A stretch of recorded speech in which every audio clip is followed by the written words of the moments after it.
Let's see if you're even gonna hear me, because I forgot to bring one of those pillowy things for the mic, so I just clipped it on me and I'm trying not to touch it so I don't ruin the sound. My perfectionism is a little bit nervous. Remember when I said challenge yourself and you will find a solution to the problem? Because every video that I make is tightly connected to what I experience, what I learned, what I study currently, studying sales, the art of changing someone's perspective to see how they can solve their problem while me being the person who has the solution. So it benefits both parties. But you can't be too friendly while solving a problem for someone. When you're your own person trying to reframe your reality, your thoughts, your identity to shape your reality, you can't be too friendly with yourself. You have to challenge yourself. You have to be like, you messed up here. Like, look at this. You really need to change this. The same way you can't be too friendly when you're selling someone on an idea. You have to open their eyes for them to see where they are lacking awareness. Like, bro, you can't be repeating this problem in your business. You have to do something about this. And at the same time, automatically you build authority. Not in like disrespectful way, but authority meaning you have something that they need. They view you as someone that they can respect and trust. That's authority in my eyes. Like, authority isn't like, I'm scared of you, you're better than me. It's like, I can learn from you. I trust you with my decisions. A separate video about this, like actually building an alter ego to create a new identity, like reframe your identity in order to rebuild your reality. And this new identity has to have some sort of authority.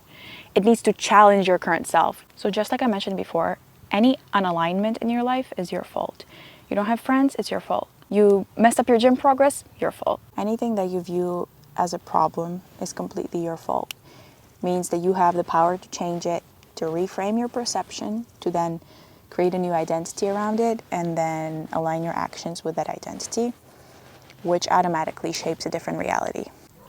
Then you create a question around it. What can I do to maximize the possibility of me never repeating the same problem, never repeating the same unaligned cycle? And I think my favorite character traits in people are honesty, accountability, like integrity, truthfulness. Like, I messed up, this is my fault, this is what I need to do next. You know, what can I do to increase the likelihood of me succeeding? And this accountability also means that you expect other people to treat you the same way that you treat yourself. If you treat yourself with respect, you will attract the same people. Actually connects with every video on my channel that went viral. How to find people who align with your values. Align with your values.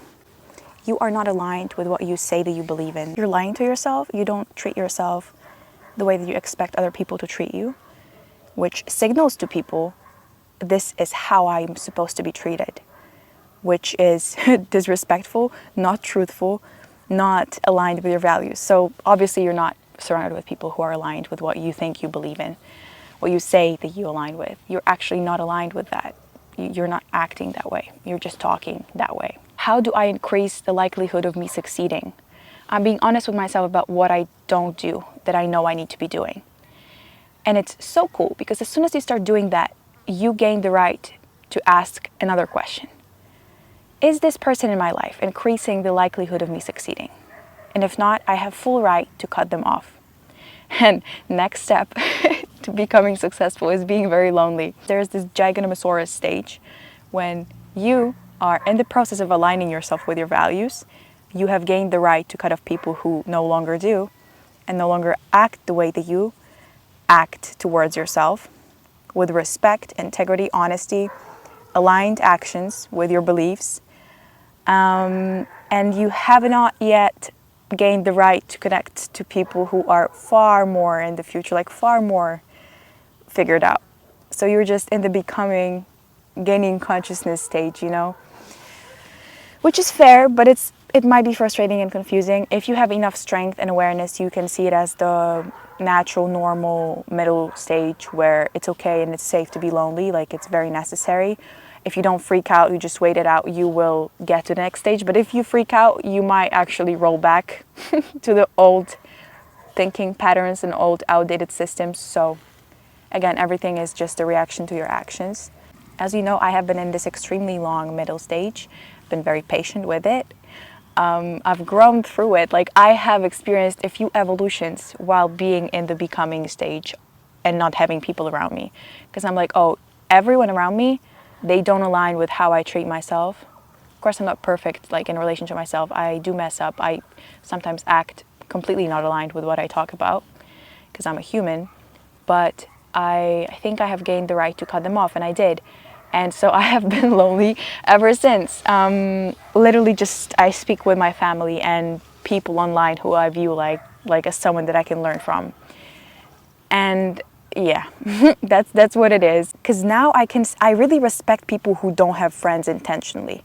Like, yeah, you know what you're talking about. Like, yeah, you really mean it. Your actions like actually speak for themselves. I love this about you.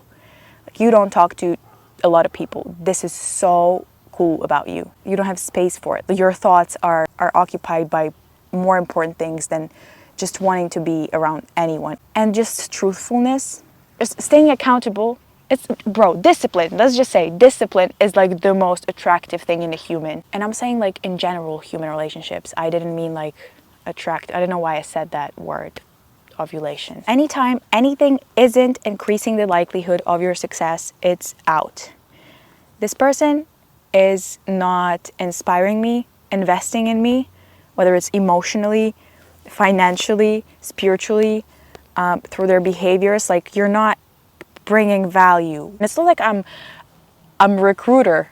Like, I'm not 24/7 judging people on what you bring into my life. It's just, I really can't be around you. Like, my body doesn't want to be in your space. I just want to like completely remove myself because I don't understand why we're even having a conversation. I don't perceive these people. It's like my Wi-Fi signal is just off. It sounds so transactional, but it actually isn't. It's just real. It's very healthy.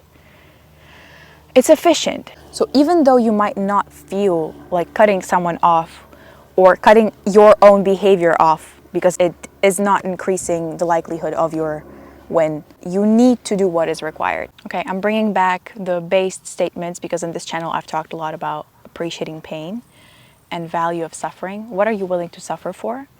Essentially, I always repeat the same thing. Like, it's just like in gym. Life is business a little bit, and it's also like gym a little bit.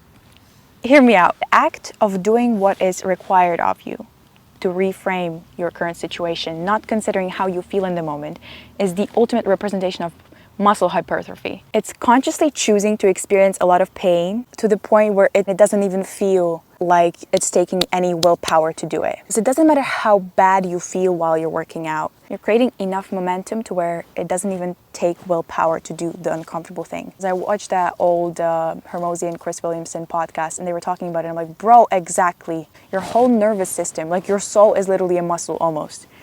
So when you make it suffer enough amount of times consistently, it's gonna stop suffering, even in suffering. Everything kind of reshapes itself if you approve, if you just let it, you know?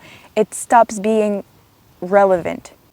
You know what's also so cool? This concept of something being normal and not being normal is also connected to reframing. Like, for some people, having a certain amount of money isn't normal. So we would be talking about reframing a situation to where that amount of money would be normal. My grandma, for example, it breaks my heart when I go to grocery store with her and I see that she looks at prices of fruits. I'm like, bro, I need to get rich fast. This shouldn't be a problem. Why are you comparing these two types of tangerines? Like, like, it's literally a fruit, just go pick. Like, why are we even looking if it's like 30 cents cheaper or not? Like, bro, it breaks my heart. So let's picture a situation. Let's frame this event where my grandma is holding 10K cash in her hands. For her, it's not normal. Like, she views this situation as not normal. It doesn't respond to what is expected to happen. Like, her frame of identity and reality doesn't approve of this even happening. Like, she has no reason to be holding this amount of money. So her instant reaction will be, why am I holding, like, this is weird, you know? Let's reframe the situation. If she went back to Ukraine, managing a deal to buy a new house, and she was holding that amount of money in her hands, she'd be like, yeah, that's a normal situation. My like lifetime earnings to buy this piece of land. And in that case, she'd be holding that money like, yeah, that makes sense. Certain variables in reality change your perception of what's normal and what's not. So if you decide that no matter the actual like events in your reality, you can change your perception without having to change the event that's going on. Because essentially, like, she could have experienced the same feeling without having to buy the, you know what I'm saying? It's a very whimsical and illogical kind of an example. I can give a different one.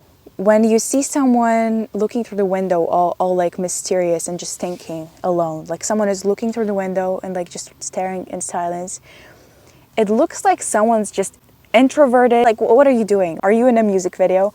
But when you see someone smoking and looking through the window like that, they look like a philosopher. They look like someone cool. Some variables in a situation change your perception of it. Frame is super important. So let's come back a little bit to when I said that feelings, like emotions, are physiological.